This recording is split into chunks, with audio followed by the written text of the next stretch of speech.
লাগাইছো?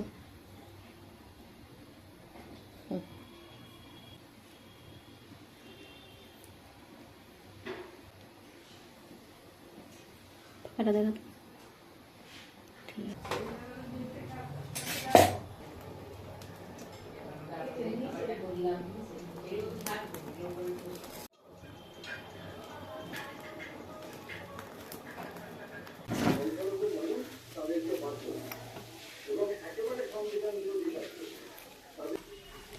জিনে সর্ষের তেলটা মাখতে হয় যে খুব সুন্দরভাবে স্মুথলি উঠে আসে এটা খোসাটা। হ্যাঁ, আগে সর্ষের তেল মাখিয়ে নিয়েছিলিস না? আর রসুন দিলি না? ভেতরে আছে তো, রসুনটা থাকলে একটা আলাদা ফ্লেভার হয়, বেশ সুন্দর লাগে খেতে। শীতকালে কিন্তু বেগুন পোড়া খেতে বেশ ভালোই লাগে। হ্যাঁ, সব পোড়া, টমেটো পোড়া খাওয়া হয়নি এখন অবধি, মানে এই শীতে খাওয়া হয়নি। দেখ গরম তো পড়েই গেল প্রায়। হ্যাঁ, বেগুন পোড়াতে একটা মানে কি খারাপ জিনিস বলতো, যদি ভেতরে পোকা থেকে যায় তাহলেই সর্বনাশ হয়ে গেল। কত বড় বেগুনটা কইটুকু হয়ে গেল রে। প্রায় বেগুনটার ওজন প্রায় 400 ছিল, জানিস? 400 বেশি হবে। হ্যাঁ, 3টে বেগুনে 1 কেজি 100, তাই? হ্যাঁ হ্যাঁ।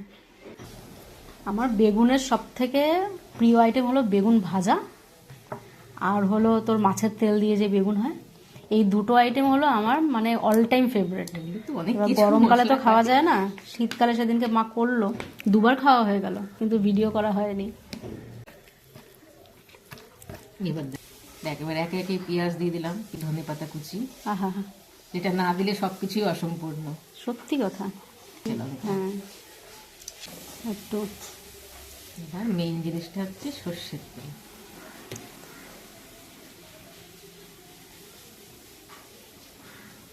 যে কোনো মাখাতে সর্ষের তেল মাছ, না হলে হবে না। এটা না হলে অসম্ভব। অনেকে আবার শুকনো লঙ্কা পুড়িয়ে করে, শুকনো লঙ্কা ভেজে করে, ওগুলো কিন্তু তো আমাদের মানে তো এই দেখ এখন যে খাবারটা হচ্ছে না পুরোটাই হেলদি খাবার। বাস এবার জম্পেশ করে মাখো, বাস। চল এবার খেতে বসে পড়ি। ওদিকে বাকি রান্নাগুলো তো হয়ে গেছে, দেখেই তো এক্ষুনি খেতে ইচ্ছা করছে রে দিদি।